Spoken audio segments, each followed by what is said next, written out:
Hey, what's up guys? My name is Silky Crisp, and today we're going to be going over how to use corners, cover, and movement effectively in Call of Duty. This is going to mostly focus on Modern Warfare because the movement mechanics are a little bit different than other Call of Duties in this game, but most of it applies to any Call of Duty or really any tactical FPS shooter like Battlefield, even CSGO or Valorant to some extent. So you're going to get a lot of value out of this even if you don't play Call of Duty. Okay, let's get into it. So first things first, I'm just going to go through the different types of mechanics that you can do at a corner, and then later on I'll explain when you want to do each one. Okay, so the first one is jiggle peeking. When you jiggle peek, you want to just clear out small sections of the map to figure out where your opponents are. So right now I'm clearing out this area, and then I'm clearing out this area, so I just want to jiggle peek, nobody's there, and then, oh, I see my opponent. My opponent's right there, okay? Now when I jiggle peek, I don't want to do this. Aim, and then slowly walk out to shoot him. Why? Because right now I can't see my opponent, yet he can see half of my body because I'm closer to the corner than he is.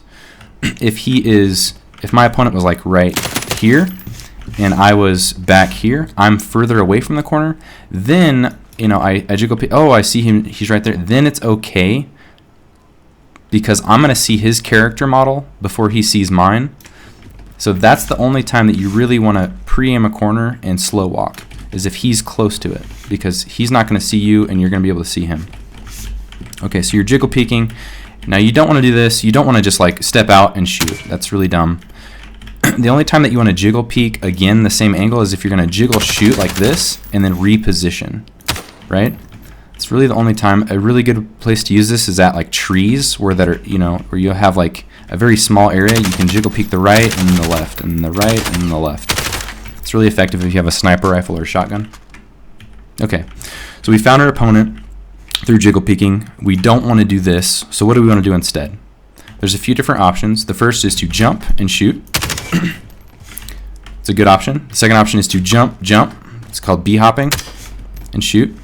You could also slide to shoot, but in general you don't want to slide. You would rather jump. Why? Because when you jump, you can immediately aim. Whereas when you slide, you have to wait for the animation cancel. The only time that you want to slide is if your opponent is very close to the corner. Because if your opponent is close to the corner, he's probably going to be aiming at your head height.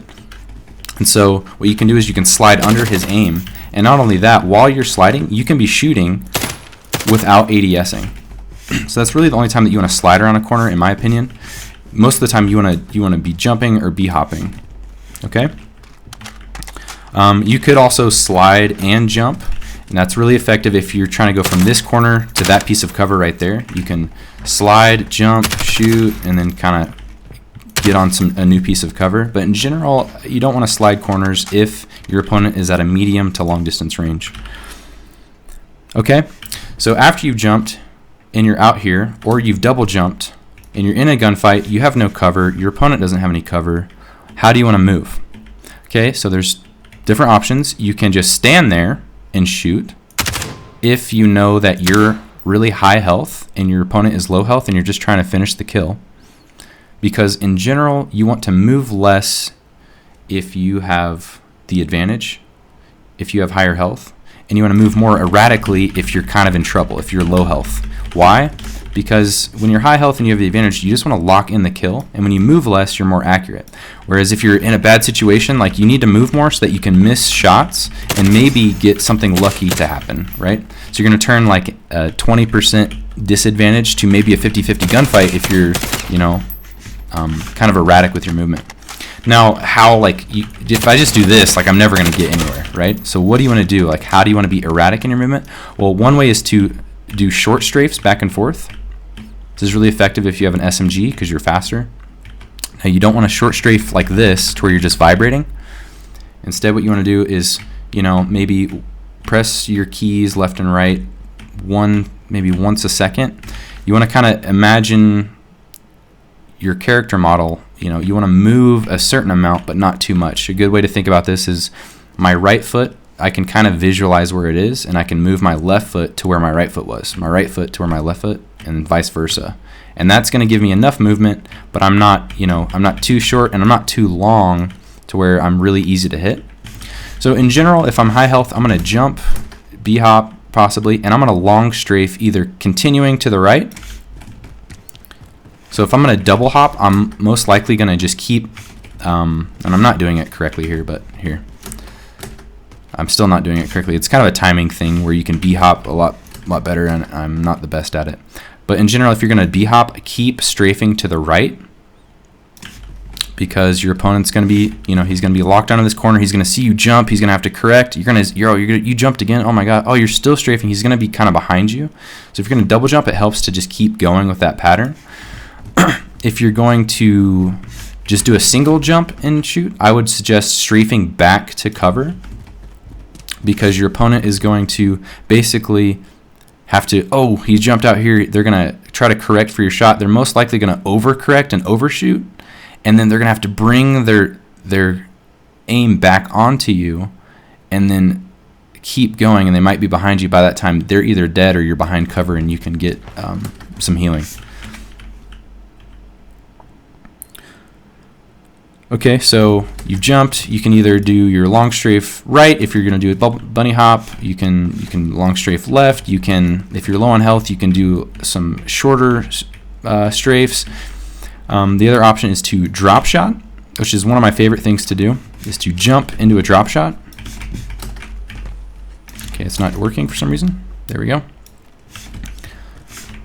And the advantage of drop shotting is kind of twofold. One, it makes your character model really small when you drop shot. All they can really see is your head. And two, whenever people are aiming, in general, it's easier to aim left and right. People are more used to aiming left and right, but up and down is kind of awkward for most people, especially on keyboard and mouse, because you have to kind of like position it's just weird. So people are going from here like, oh, I got to aim down here. They might overcorrect or whatever. It's kind of awkward. The only disadvantage to drop shotting is it makes your head very visible, and you're now stationary. So it's a lot easier for them to get a headshot on you. But in general, I like to drop shot, but it does open you up to dying to a lot more headshots. Another option, if you're really low on health, this is kind of what I suggest, is crouch spamming. It's really hard to hit people. It's really hard for them to hit your head. You want to basically be strafing left and crouch spamming, or strafing right and crouch spamming. That's, if you're low on health, I would suggest that. If you're high on health, I really like the drop shot or the long strafe. Okay, so we've covered corners. Now, how do you use head glitches like this? Okay, so again, what you don't want to do is this. You don't want to just slow peek it like that, because most of the time they're going to be aiming right here and they're just going to pop, pop, pop, pop. What you want to do instead is slide, cancel. Oh, you don't want to jump into it. Slide, cancel. Come on, you can do it. Just like that. Because when they're aiming at a corner, you could pop up at any portion along here. So they kind of have to cover this whole area. And so they're most likely going to be here. So if you pop up here, they're going to have to correct their aim for you over here. So there's several advantages to this. One is that you get the element of surprise. You know when you're going to take the fight, so then your reflexes are ready to fight that guy. Also, because this is an online game, it takes time for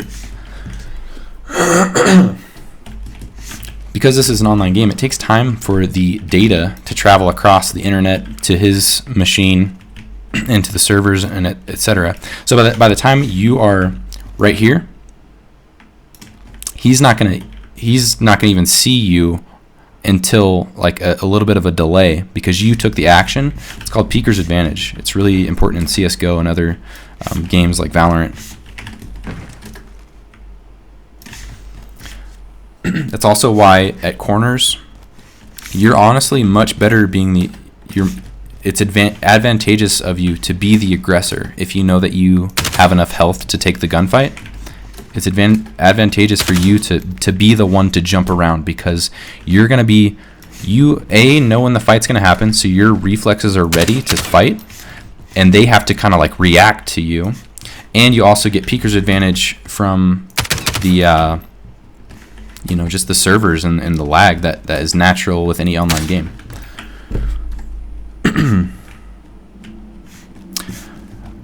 Okay, so I think I talked about when you want to slow peek this corner, and what is the advantage of being close to a corner versus being far away? So being close to a corner means that I can control when the engagement happens, right? Because I can peek and I can go out into cover, right? Maybe I'm really weak right now because I just did something stupid like this, and he's beaming me, and I like, oh crap, now I have to get back into cover and heal. But I can control when the engagement happens because I'm closer to the cover. It's faster for me to step around the cover when I'm close to it. Whereas if I'm far away, I have to, it's like a big circle. I have to swing out a lot more to actually get into a gunfight. So like right here, I'm really far away. It takes a lot longer to choose to have a gunfight. So when you want to be close to a corner versus far away, it's very situational. Okay, I think we've talked about corners. We've talked about head glitches. In general with Call of Duty, you just always want to have a head glitch. They basically, my character model right now is just my head. That's it. And they have to have really good accuracy to hit my head. And if I'm moving, they're really not going to be able to hit me. So in general with Call of Duty, you just always want to have this. There's like CSGO and Valorant. Those games, they don't really have that type of a cover as often. So in general, and everyone's going for headshots anyway. So in general, you have to use corners a lot more effectively. In Call of Duty, you can't really use corners the same way that you can in Valorant because there's some time that it takes to kill people.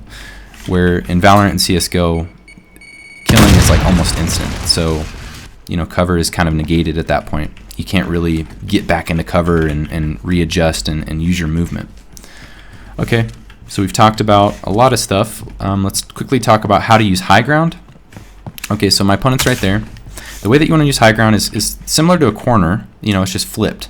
So I want to jiggle peek just up and down to clear out below me. Jiggle peek. Okay. Oh, I see my opponent. He's right there.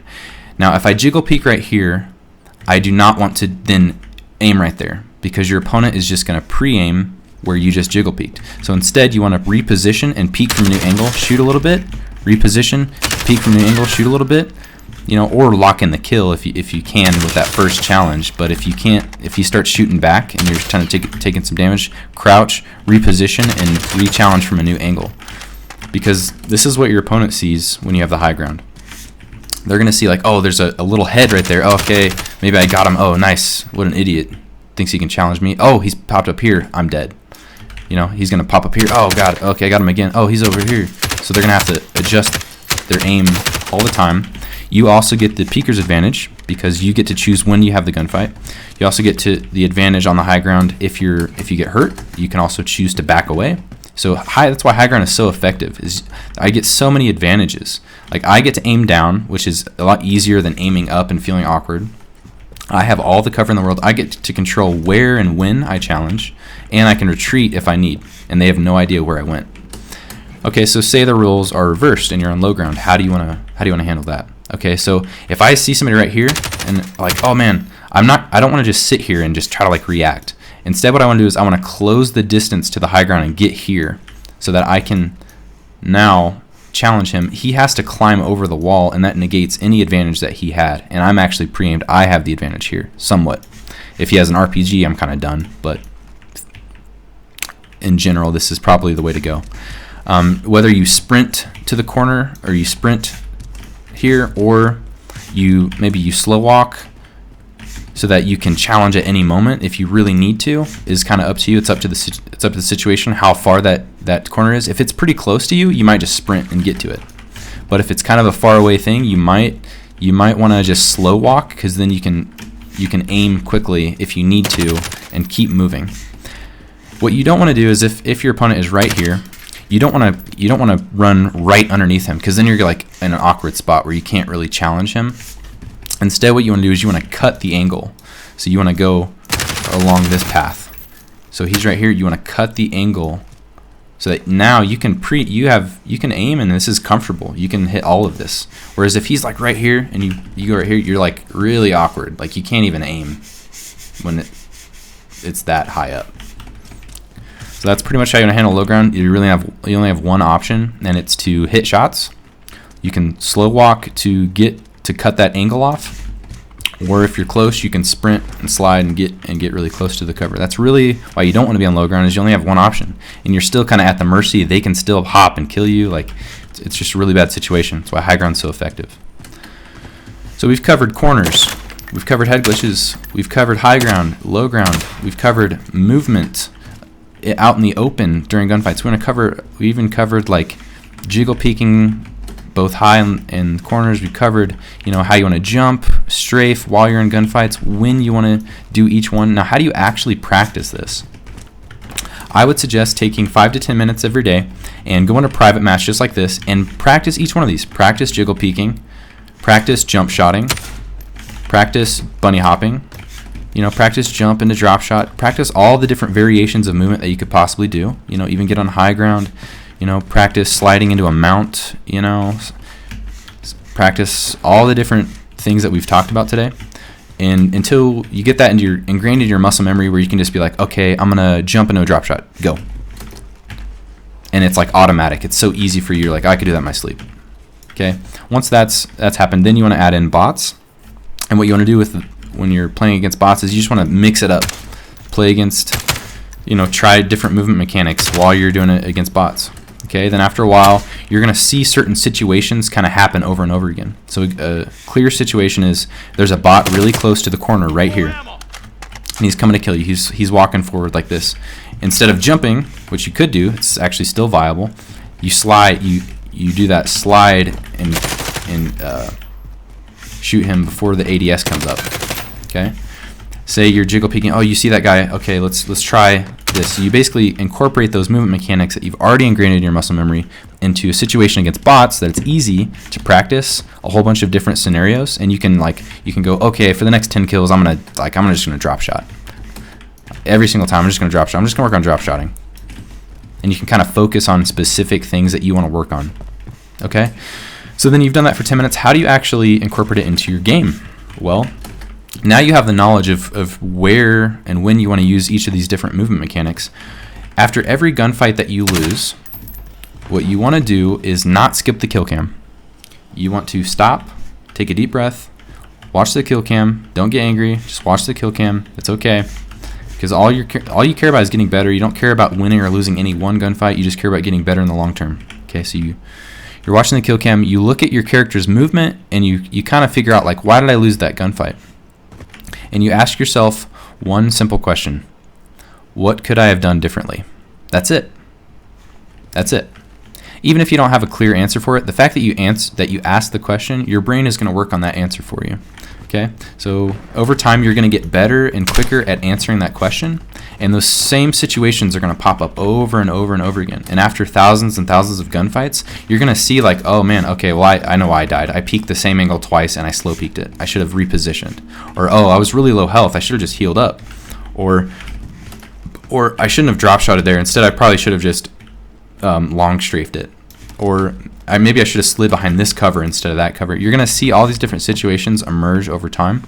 And the only difference really between the high-level players and the low-level players is they have answered that question way more than the low-level players. That's it. You know, there's a lot of people that play the game a lot, and maybe they have really great mechanics, but they don't have these like fundamental understandings of the game, of like how to use cover, how to position, when you should move a certain way, right? Because they haven't taken the time to answer, what could I have done differently to be better in that particular situation. And that as that situation comes up over and over again, your brain just gets faster and faster at reacting to what's going on. You know, there's something, it's kind of, if you're new to the game, it's kind of hard to imagine that you could have this good of reflexes. But if you're in a gunfight, a lot of times you can sense where your opponent is shooting based on the bullet tracer rounds. And so if you can feel that your opponent is kind of shooting to your right a little bit, you're gonna like keep strafing left. And like those little micro adjustments that aren't even really possible in your brain when you first start become more and more apparent the more you answer that question, like, what could I have done differently? Oh, he was kind of shooting me like way off to the left. What if I just kept strafing left? And then you'll just get better and better. So anyway, we've talked about all the different ways that you can move, use cover, how to get better, and how to get better in game. And so I really think if you just practice these things, you're going to be a top tier player pretty quickly. Like it doesn't take that much time. I would say you know, it's gonna still take thousands and thousands of gunfights for you to incorporate these things. It's one thing to have the knowledge, it's another thing to completely incorporate it and have it ingrained in your muscle memory and in your decision making to be as snappy as possible. But anyways, thanks for watching, guys. I hope this was helpful. If you liked the video, please like the video. Subscribe if you want to see more. I'm Silky Crisp, and I will see you guys next time. Peace out.